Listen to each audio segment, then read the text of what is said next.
Picture this. It is a chaotic Tuesday morning. You are in the kitchen packing lunches, and your 3-year-old is in the living room playing with wooden blocks.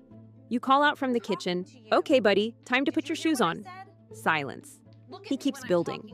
A minute later, you raise your voice slightly. "Hey, I said it is time for shoes. We are going to be late." Still nothing. He doesn't even flinch. Finally, your patience snaps. You storm into the living room, stand over him, and yell, "Why do you never listen to me? Put your shoes on right now." He jumps, startled, and immediately bursts into tears. The morning is ruined.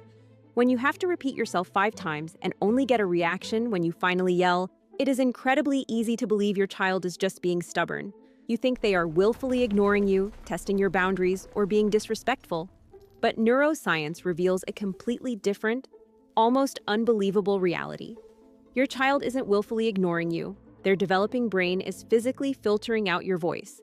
By the end of this video, you will understand exactly why calling out from another room is a biological waste of time, and you will learn the exact 3-second micro-pause technique that forces their brain to actually hear you and obey the very first time you speak.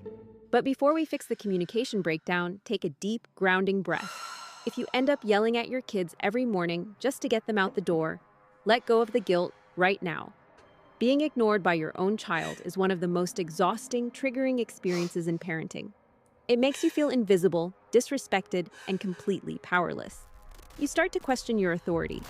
You ask yourself, why do I have to turn into a monster just to get them to put on a pair of socks? You are not failing. You are just falling victim to the modern parenting habit of drive-by commanding. We are all so incredibly busy, cooking, cleaning, answering emails, that we have normalized shouting instructions across the house. You are doing your best to manage a chaotic life. But no one ever explained to you how a toddler's auditory processing system actually works when they are focused on a task. Let's decode this. What is physically happening inside your child's brain when they are playing, and why do they only seem to hear you when you scream? Adult brains are incredibly advanced. We have a multi-channel focus system. You can chop vegetables, listen to a podcast, and keep an eye on the dog all at the same time. But a child under the age of 5 has a single-channel brain. Their prefrontal cortex is simply not developed enough to process multiple streams of input. When your child is building a block tower, 100% of their neurological energy is locked into their visual and motor cortices. To protect this intense concentration, their brain performs a fascinating trick called sensory gating. It literally builds a wall around their hearing. The brain classifies background noises, like the television, the traffic outside, or your voice calling from the kitchen, as irrelevant static. Your words never even reach their auditory processing center. They legitimately do not hear you. So why do they suddenly listen when you yell? Because yelling changes the frequency of your voice from background noise to a threat. A loud, angry voice bypasses the logical brain and strikes their amygdala, the alarm center. They jump not because they suddenly decided to obey, but because their brain went into a state of panic. Relying on yelling to get things done means you are constantly keeping your child's nervous system in a state of high-stress survival mode. If you are tired of living in survival mode and want to learn how to communicate with your child's brain instead of fighting it, take 1 second to hit that subscribe button. Let's keep decoding parenting together. Now, let's look at the exact 5-step framework to break through the sensory gate without raising your voice. How do we get them to listen the very first time? We have to switch their brain from the visual/play channel to the auditory/social channel before we give an instruction.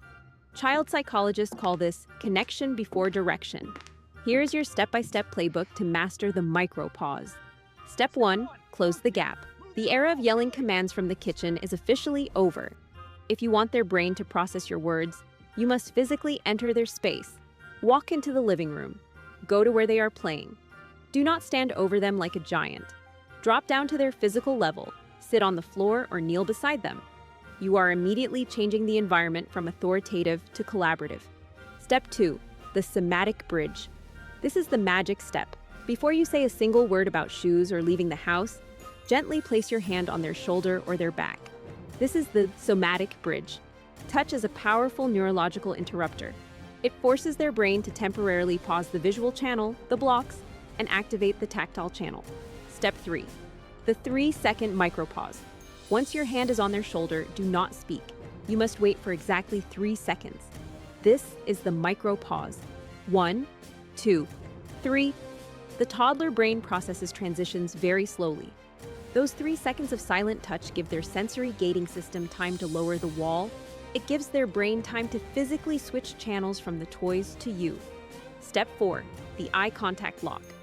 At the end of the 3 seconds, your child will naturally lift their head and look at you. This is the critical moment. Do not give the command until you have a complete eye contact lock. When their eyes meet yours, their auditory cortex is fully open and ready to receive data. If you speak before they look at you, you are talking to a brick wall. Wait for the eyes. Step 5. The 5-word rule. Now that you have their undivided neurological attention, you must be incredibly brief. A toddler's working memory is tiny. Do not say, "Okay, we are going to be late for preschool, so I need you to stop playing with those blocks right now and go find your blue sneakers." That is way too much data. Their brain will dump it immediately. You must use the 5-word rule. Keep the command to 5 words or less. Look them in the eye and clearly say, "Time to put shoes on." Step 6. The echo. Finally, to guarantee that the instruction was processed by the prefrontal cortex, ask them to echo it back. Gently ask, "What is our job right now?" When they reply, "Put shoes on," they are using their own vocal cords to solidify the command in their brain. The loop is closed, the instruction has landed. Now, I know exactly what the exhausted parents are thinking. Are you kidding me? I have 3 kids, a dog, and a job. I do not have the time to walk into the living room, kneel down, touch their shoulder, and wait 3 seconds every single time I need them to do something. Yelling from the kitchen is just faster. I completely understand that feeling of rushing. But let's do the math. Yelling from the kitchen takes 5 seconds, but it results in being ignored. Then you yell louder, then you storm in, then they cry. Then you have to spend 15 minutes comforting a dysregulated, sobbing child while you are already late. The micro-pause method takes exactly 10 seconds. Investing 10 intentional seconds saves you 20 minutes of miserable, exhausting conflict. Here is the day-by-day breakdown of what will happen when you commit to the micro-pause. Days 1 to 3, the resistance.